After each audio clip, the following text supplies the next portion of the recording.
Okay, so let's get underway. We'll learn a little bit. We can turn this on as well, if it works. If it doesn't work, it's stuck. We are in the very first section still of Parshat Lech Lecha, and I gave out new sheets today. And today we're going to use a little map. I'll pass it around so everyone could look at it in our Parsha, our section. Hold on. Which is from Ur Kasdim to Eretz Canaan, but here today I need this. Move it over one, and I'm passing this along. The reddish line is the line that Avram Avinu took of our best guess of what where he and Sarah Imenu walked, coming from Haran down here. Damascus is Damascus. That's where he picked up Eliezer of Damascus. Damascus Eliezer. This is right. That's from here. And coming down here, this is where it seems that they were. Here's all the areas. Shechem, Elon Moreh, right? All the different places. Here is Beit El and the Ai.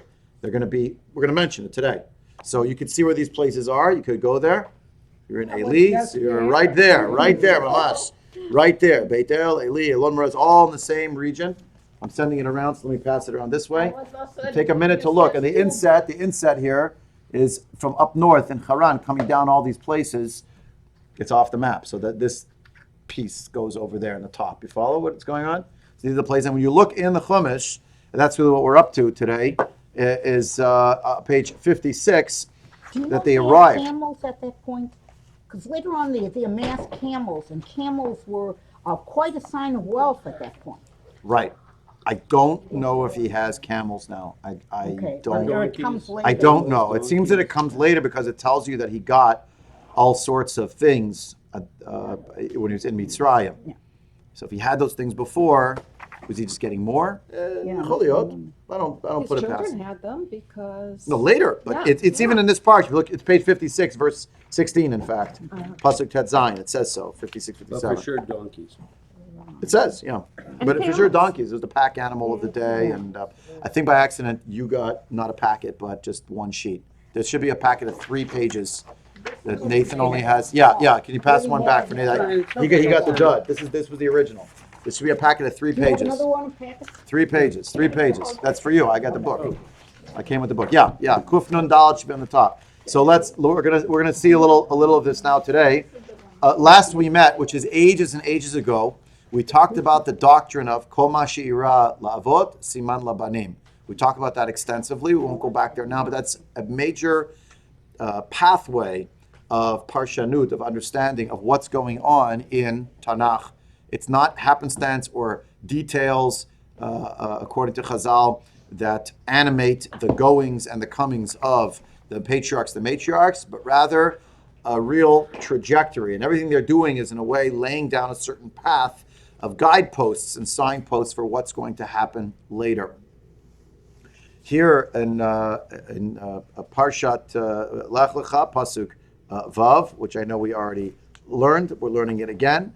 But we really need actually from the very beginning of the page here, right? We have Vayavor Avram Ba'aretz, when they arrived already. Vayavor Avram Ba'aretz, Ad Mikom Shechem, Ad Elon Moreh. So if you see that map going around, the red line, when it comes into the land of Israel, you see it makes like a loop.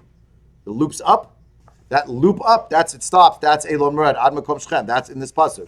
That's Elon Moreh. V'Aknani Az Ba'aretz. And we learned that the Canaanites are then in the land. Is this the same Shechem as going to have exactly later the on same. With Dinah? Yes. Now, was Precisely Hamor and Shechem a Canaani, or were they one of those other groups that are going to fill up the land as we're going later to see on? Go on? Yes, because it only says the Canaani are in the land.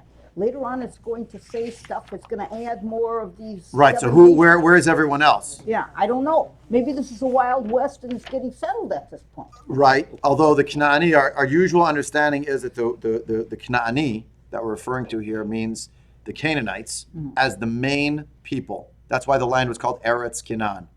They're the main, strongest, largest group. Okay. Other peoples were there as well, but it went under the rubric of the Canaanim. Then you have to answer the question of why later on it's going to mention the other people. When we get there, that will be the question over there. That's right. That's correct. Okay. Right. No, that's right. That's right. Now, when Avram Avinu arrives there, the Torah tells us that he passed through the land. Vayavor Avram Ba'aretz, he passed within the land, right? Until the place of Shechem, to Elon Moreh. Why did he go to Shechem? Why did he go to Elon Moreh? So right away, Rashi, who almost always is just quoting from Chazal, he's a great redactor of the words of Chazal, tells us exactly what you just mentioned now, Shelley. He went in order to pray. He doesn't know the contours of exactly what's going to happen. It's not that he has some kind of clairvoyance that he knows everything that's going to happen, but there's a sense something big is going to happen in Shechem. I don't know what it is, but something in Shechem. And therefore, as Rashi here tells us, right on the page, you can find it either on the sheet I gave out. It's not on the sheet I gave out. It's only Rashi down below, I guess. Right here, you find it in the English as well.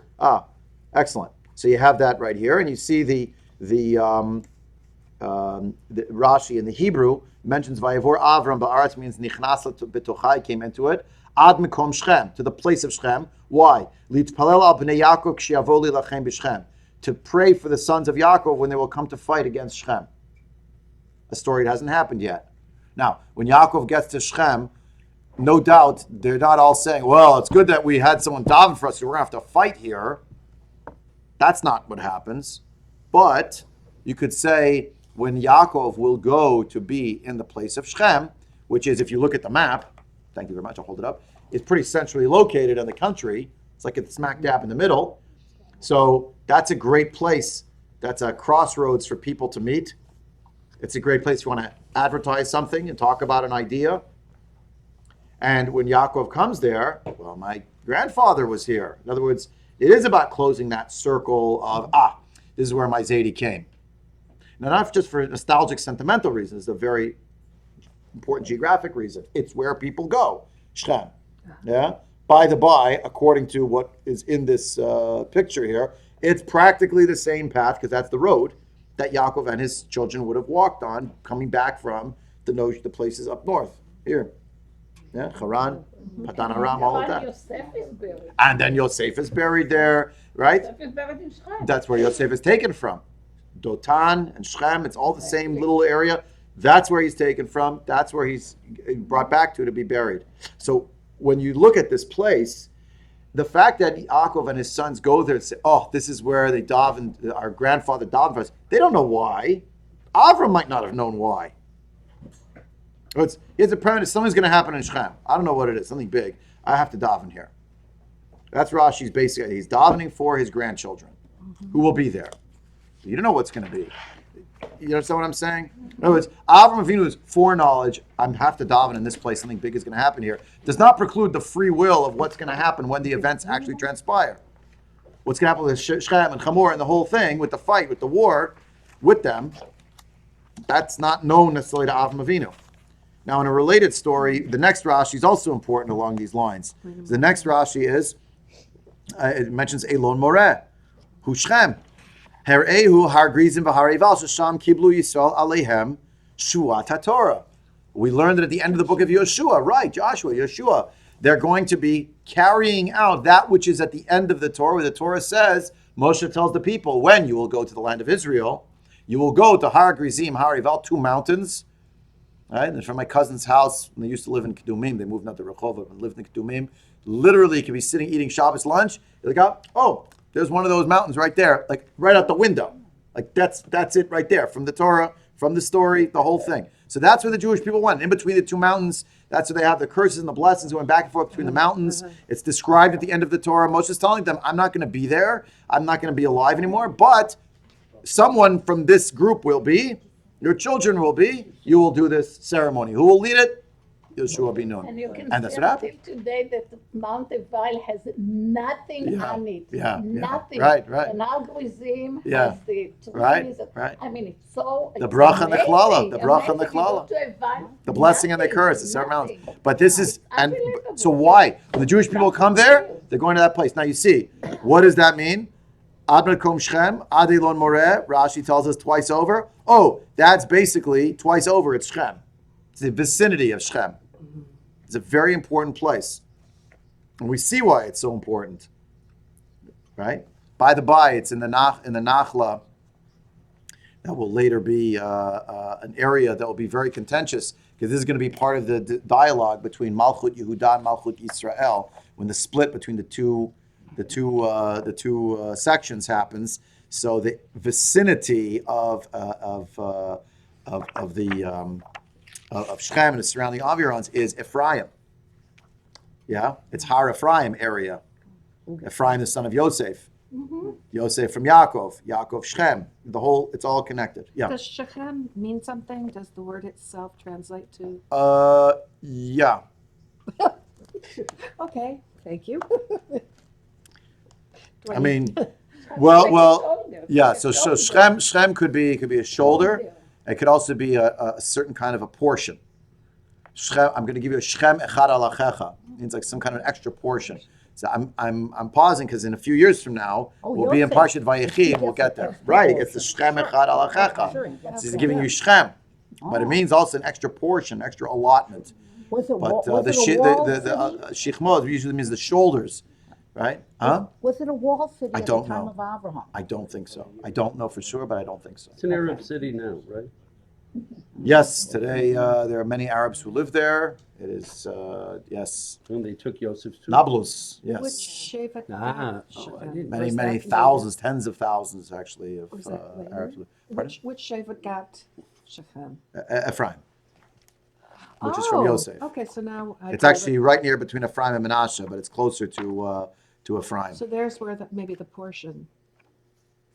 Yeah, Okay, yeah, it's just north of Har Ephraim, that- but it's the Har name with the Ephraim, but it's portion. here. okay. And your Avam ben Nevat is going to want where he's from. Right, exactly. Here. This doesn't exactly show up. You keep turning pages here. If anyone's interested, you want to see more about Shechem. Whoops, I dropped my post-it note. 1 second. I'll put this in here so you can see this page. And I'll leave it open to this page, which is the allotment of the different tribes. Where is it? Hold on. I just love this book. It's one of my favorite books to learn Tanakh, as you know, because you can see where everything is happening. Midbar Paran, I had it open before, but I closed it with the tribes, who's going where. Here's the War of the Eye. That's not it. The Shvela, the Midbar. Okay, I'm having a moment here. Bingo. So if I'm passing this on page 143, but flip back to page 91. I'll go this way this time. Look at page 143, and you can see the name Ephraim and Manasseh. So it's sort of in the vicinity of both. And go back here, you'll see the Shechem and its neighborhood. See? Yes. So it's really centrally located. Okay, that's why Avram goes there. It's obvious why he wants to be there. He wants to be in that place, wants to see it, but obviously, and most importantly, he wants to daven there. Now, why does it have to tell us at the end of this section, Vaknani az ba'aretz, that the Canaanites lived then in the land? Right? So Is it to tell us that he's not going to get it? He's not No going to matter get what- it, No matter what the promise is, at this or he's point, not going to get it yet. get it yet. Now, look how it's phrased, though. It doesn't say this is the Canaanites' land. It says the Canaani then lived in the land. Yeah? Now, a few points. First of all, there is a line from the late 19th century by a British Zionist writer named Israel Zangwill that is oft quoted, that is not really his, but they give it to him in his name. Say that the land of Israel is a Eretz lilo am, le'am lilo eretz. That Israel is a land without a people, for a people without a land. It's a beautiful line. It's wrong. It's wrong. And it was always wrong. It was wrong in the days of Avram Avinu. And we should know squarely it was wrong. By the way, when you research it a little bit, as I did not so long ago, Israel Zangwill didn't write the line. It's already Christian clergy people. There's a Scottish clergyman whose name escapes me at the moment, in 1843, published a sermon where he already wrote this line in the Queen's English, or maybe those days with the King's English. No, it was the Queen's English. And it was then Zangwill took it and appropriated it. But by the way, the Christian clergy person was also writing it about the land of Israel. It was wrong.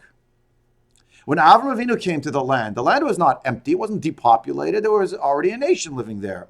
There's no knock on anyone's Zionist, bona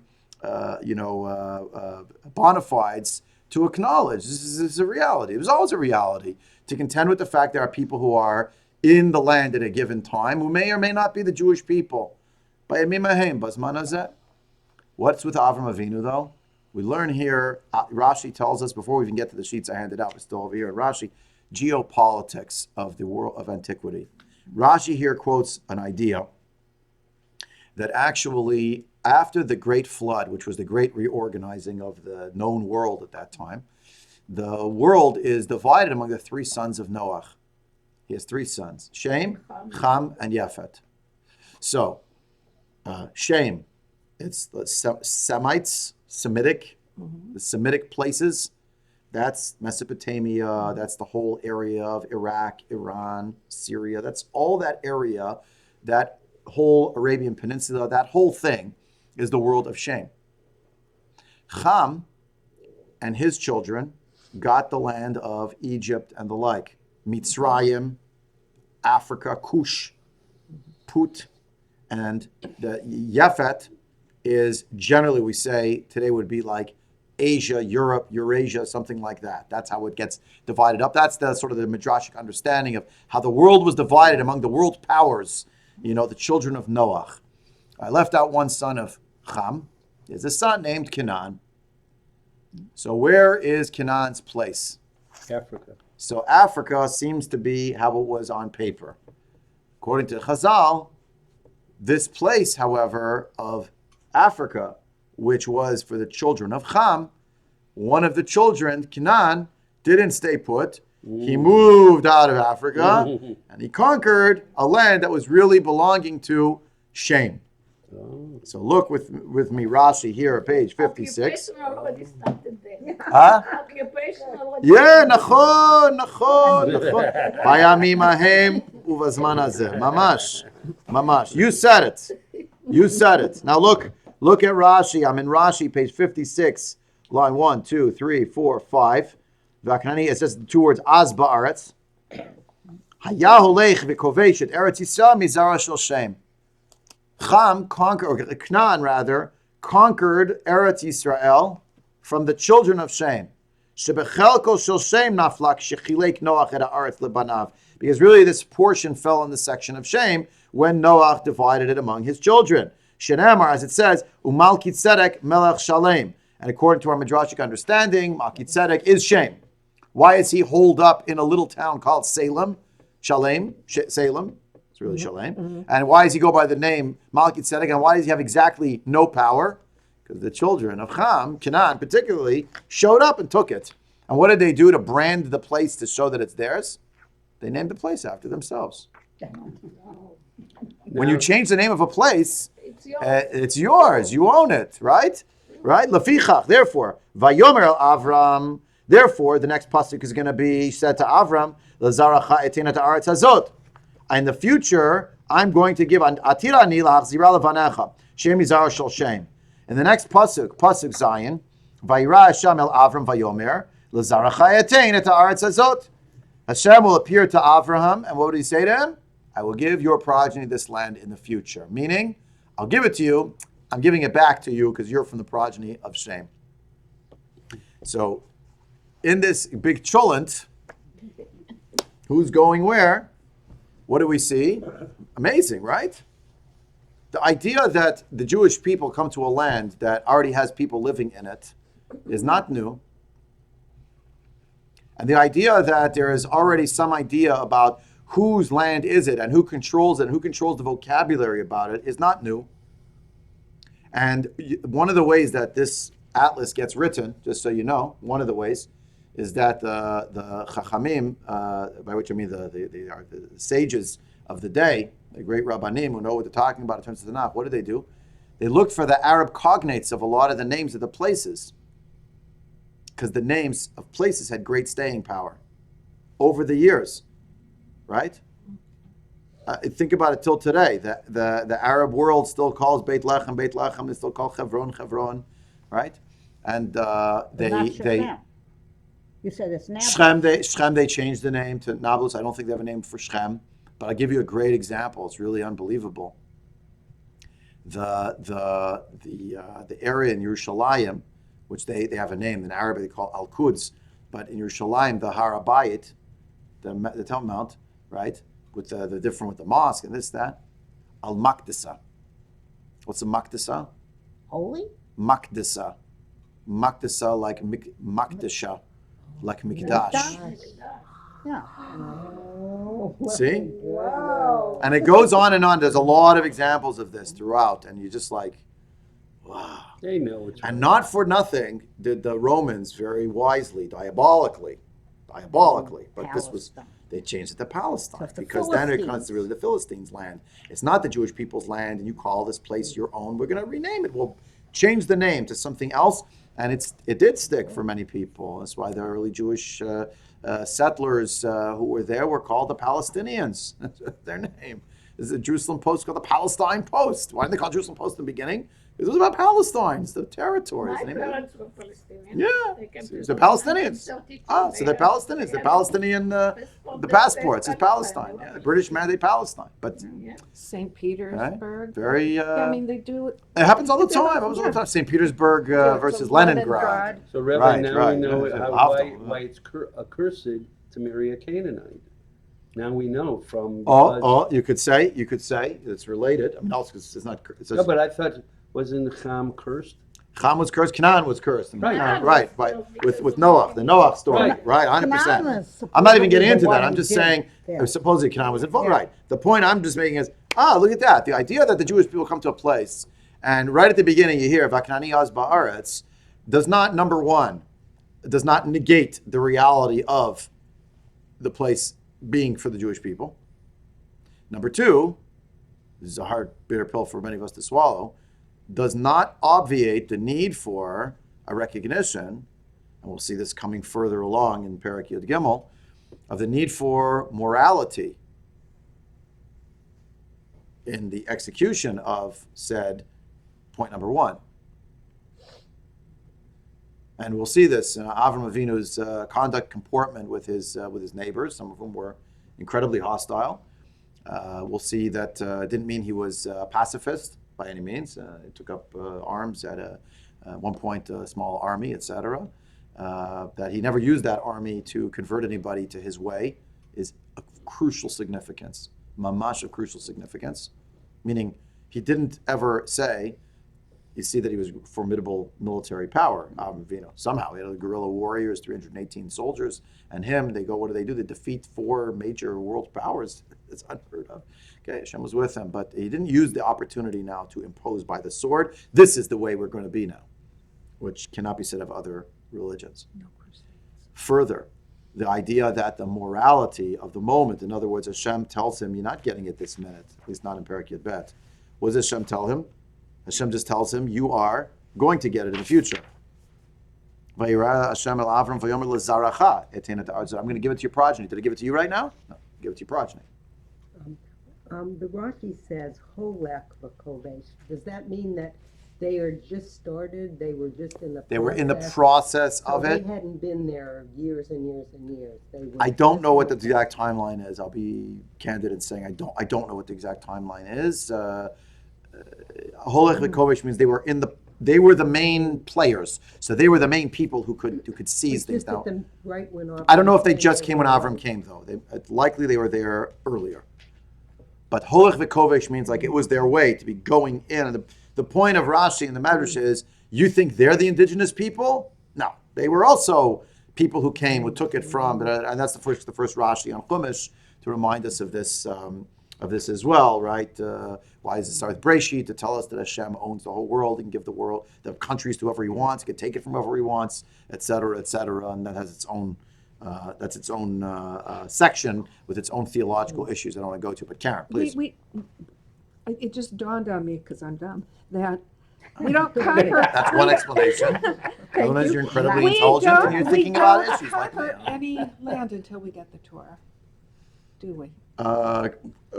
So when you were talking about the moral, if we, depending on whether we conquered Shem or not, but could be. We don't have a mission of going out and conquering land until we have a Torah to tell us what to do with it. Yes. Also, don't forget, we're going to get sort of the coming attractions, but chapter 15, Hashem's going to say to Avram Avinu, the reason you're going to wait is because we have to wait for the bevy of sins, the people who live here, to reach its zenith, that because then they no longer deserve to be here. the coded language in that is, and it's scary, but it's the reality. It'll apply to you also and your progeny. If you're not worthy of living there, we say it every day in the Shema. It's not like it's a secret. But. Wasn't Shrem bought?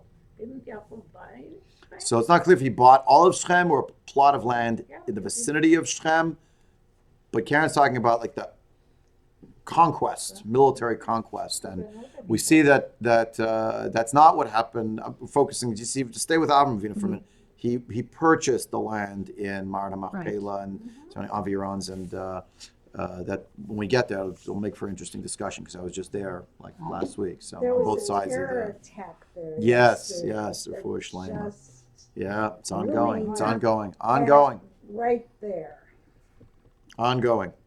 Before Please. you going into the indigenous people, we have the idea, or Chazal has the idea, that none of the original indigenous people of anywhere after the Assyrian conquest, Right. and people got Right. moved around, the Right. Samaritans show up, and Right. everybody gets moved around, so there's no more Amalek, you can't tell who anybody is, you can't tell who Right, right, Philistines, right, okay. anybody. So why are we getting so, what difference does it make if the Canaani, in a sense, were in the land? At that time? There's no Canaani now. Everybody's moved around. But the point is, when Avram Avinu got there, Yes. there was already people living there. Yes. And they could have made a claim to it being an indigenous people. And Rashi here tells us they weren't exactly there, as some indigenous people either. I was just making the point that by mihim b'ahem bazman hazeh, then as now, of the same going around, like who's the real indigenous population? Who were the indigenous people in South Florida when the Jews moved down there? Right. Exactly. Who are the indigenous people in Potawatomi? Moved to yeah, Florida. exactly. Where's Move them Chief out. Sleeping Bear? Right. Nobody's giving. Sorry the to fact pick on that- you, street. It's a lovely street. I'm just saying. But what happened? Okay, let the children play in Indian Boundary Park. Uh-huh. I gave a drush about that a few years ago. Anyway, but look, 2 weeks ago, mamash 2 weeks ago, on the Sar B'Tevet, I was standing in Hebron, talking to a person who is from Hebron, an Arab man. And among the many things that he said, where I was really restraining myself to lose it on him, at one point he said, "I'm a Canaanite." I said to him, "You're a Canaanite?" He said, "Yes, I'm descendant of Canaanites." I said, "Really? What happened with Sancheriv? What happened with the whole?" Yeah. Well, we were exiled, but not me. So I was like, "But I thought you told me you're Muslim. So if you're Muslim, so you know that the Arabian peoples there was." Yes, but I'm also Canaanite. I said, "Well, which is it? Are you a Muslim or are you a Canaanite?" He said, "I'm a Canaanite by the indigenous, but I'm also a Muslim." This is a minute after he told me very glowingly about Ibrahim and how he purchased the section, and Ibrahim is also his antecedent and the whole thing. And I'm like, seriously? No, this wasn't a person of any power or anything. He was a tour guide. But it was quite an tour guide. eye-opening Wasn't experience. it power, actually? I was like, the whole group, we were trying not to laugh at him. I was, what are you talking about? The Canaanite? But the world believes them and accepts them. No, I'm just saying, okay. But you see, it's so That's why we complicated. have problems. So complicated. See, Avram Avinu came, Vaknani Hasbaretz. That's who's there. That's who's there at that time. Now, if you look at the sheet that I gave you here. So if you look at the sheet, look at the Ramban, page Kuf Nun Dal. It's the first page in the sheet, in the packet.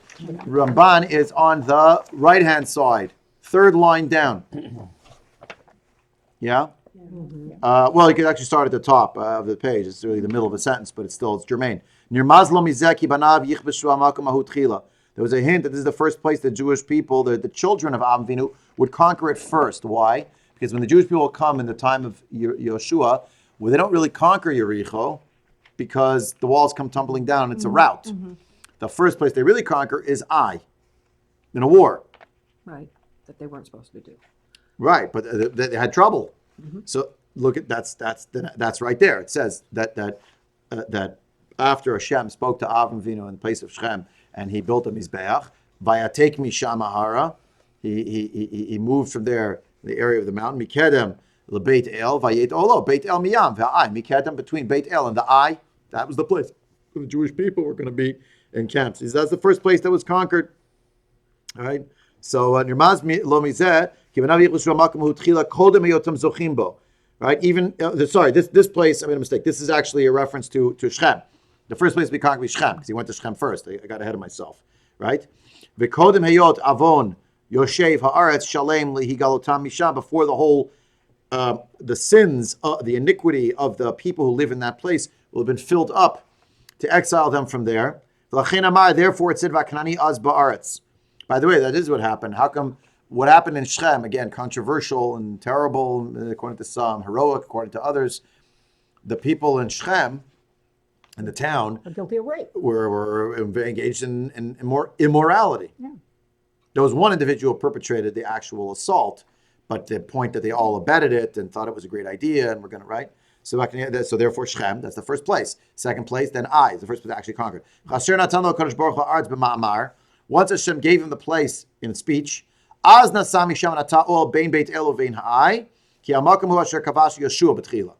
the first place Yeshua was going to conquer. So Shechem, then Beit El, then the Ai, excuse me. And it could be, she's Kira Katuv Vaknani Az Ba'aretz, Lehorot al Nyana Parasha Lomar Ki Avram Ba Be'eretz Kenan, V'lo Har'eu Hashem Ha'aretz Asher Ya'ado. It is to teach, according to the Ramban, why did he mention the Kenani was then in the land? Because Avram gets to the land, he thinks Allah Arja Shar Eka, hey, I've arrived. But wait a minute, there's all these people here. So as he's going, Hashem hasn't told him yet what place it is. In other words, he's not sure. He's still traveling. Because is this the place? Is this the place? I don't know. V'avar ad makom Shechem, v'kanani agoy hamar v'animhar az ba'aretz. When he got to Shechem, this bitter and embittering place, right? That's always about rushing around and thoughtlessness. They lived there. V'avram yara mimenu v'lachein lo bana mizbeach l'Hashem. And Avram was afraid of the people who he saw. He didn't even build a mizbeach. Ubavo'o b'makom Shechem be'elon moreh nir'eh lav Hashem v'natan lo ha'aretz. V'sara yirato ki kfar huftach ba'aretz asher ar'eka. V'az bana mizbeach l'Hashem la'avdu b'far Hesya. When he got to the place of Shechem, that's when Hashem appeared to him, and Hashem told him, "You're getting this land." I didn't tell him the expanse of the land. That's coming shortly. But this is the land. Where you finally arrived to. Everything else we saw on the map, he's going down from Haran. South. Is this the place? No. Is this the place? No. Is this the place? No. Finally, he gets into the land, to the place of Shechem. Hashem tells him, this is it. Now he's not afraid to express himself religiously, to build an actual Mizbeach. Ve'elon moreh, zel b'makom Shechem. Shenikra gam elonei moreh. Kemo shekatuv mul ha'gilgal eitzel elonei moreh. As will be described further along, right? The location of it, that's Elon Moreh, Elonei Moreh, same place. Evesham har grizim v'har evel b'Shechem, v'karov li'Yarden. It's close to the Yarden. So it's so close, but it's close enough, I guess, you know. Shabo sham b'tchilat biyatam ba'aretz, aval Elonei Mamre, hu'makom asher hu be'eretz Chevron, rachok min Yarden. The Ramban wants you to know, because you probably never went to Israel. He actually went to Israel in the 1260s. So you never went. So he's got a right for you wherever you're living. Elonei Moreh is not the same thing as Elonei Mamre. Elonei Mamre is south of Yerushalayim near Hebron. Elonei Moreh is north. Now for us, you and me, this is a no-brainer. But in the time when he's writing, it's not like they had an atlas. Mm-hmm. There was no map of the world drawn yet. Ever. Not until the 1500s. Doesn't come up. Vida. Ibechol makam shiyomer hakadov Elonei Mamre. Shem Mamre hu al ish emori she'amakom hu shalo. Kemo shenamar hu shechem be'elonei Mamre ha'emori achi eshkol achi aner. Giving you the whole lineage. V'chol elon moreh ve'elonei moreh nikra makom hu al shem ish shemo moreh. That's the place. That there's named for a guy named Moreh. Aval zeh knani hu me'eretz haknani hayoshev ba'arava. V'chsheyazkir hakatuv Mamre stam hu shem ha'ir. Kemo shenamar va'evo Yaakov El Yitzchak Aviv Mamre Kiryat HaArba Hi Chevron. Further along, Pei Mamre, giving you the whole laundry list, understanding where the places are. Ramban cared about geography; it mattered to him. In case you needed some backing for you come to a seer and you get an atlas. He didn't have an atlas, but this is what he understood. He explained, right? Then he explains the Shechem ben Chamor, Hashem Kishem Ha'ir Shechem, right? a whole discussion from the Medrash about the place and was the place name for the person name for the place, whatever it is. Quoting from that. Now, the end of this pasuk, which is right at the top of page Kuf Nun Daled, is after Hashem comes to him, Hashem tells him, you're going to get two things. There's two things in the promise, right? Offspring and the land. And if you look at the end of that pasuk, it says that he then built a mizbeach. So Rashi wants you to know, pasuk Zayin, Vayiven Sham Mizbeach. Rashi writes, Al Besoret Hazera Besoret Eretz Yisrael. Hearing news, first of all, he'll have progeny, and also that he will have the land of Israel.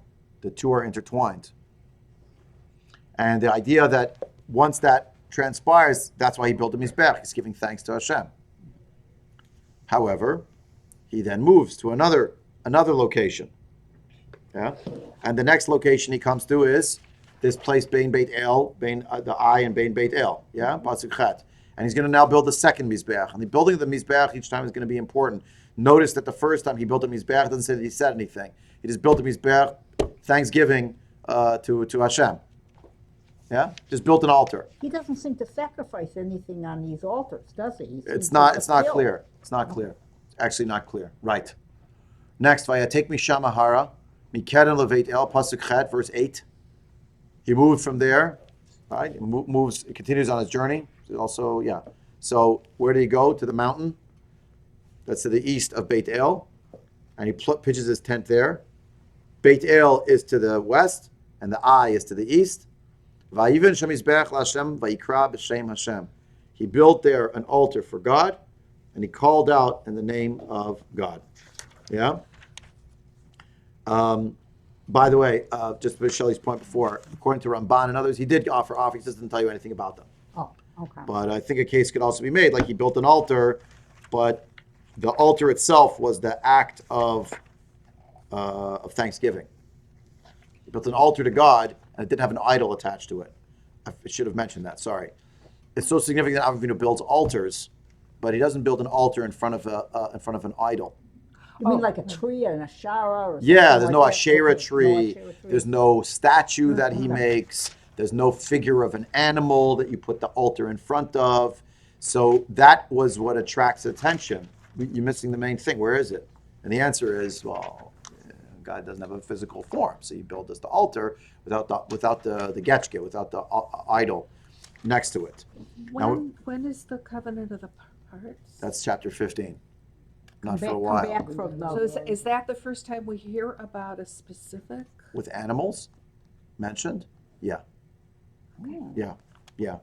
I say again, though, like according to the Ramban, he just says, like, yeah, he gave him a Zevach Toda. He offered him an offering. That it has to do with, he started already with Korbanot here. But I would argue that you could also make a case that it means it was the building of the Mizbeach itself that was startling to people, and he's davening. Look at Vayikra B'Shem Hashem at the end of verse 8 when he pitches his tent.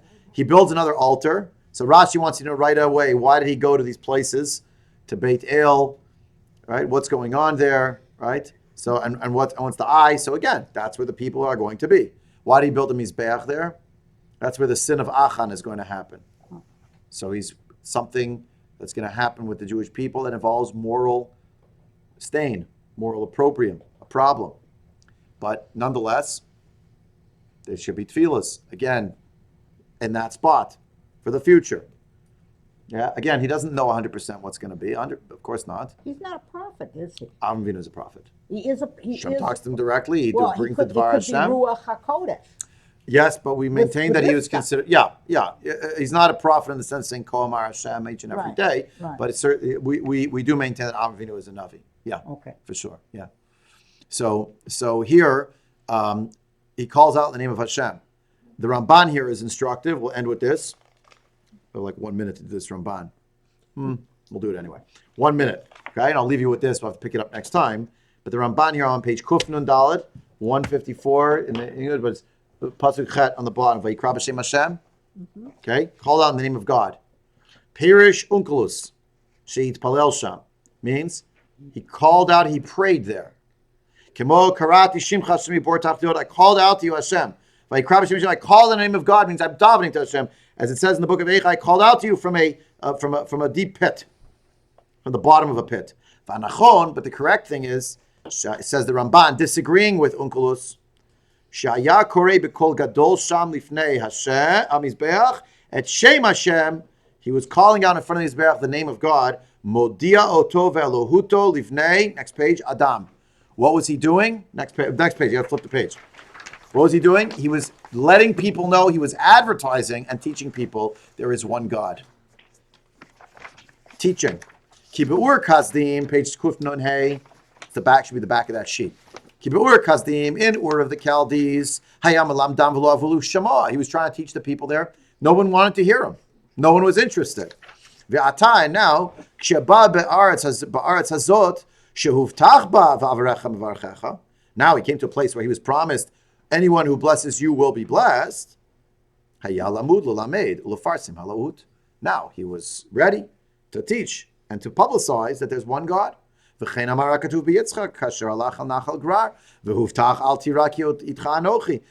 promised Yitzchak, don't worry, I'm going to be with you. What happened? He'll also build a Mizbeach and call on the name of God.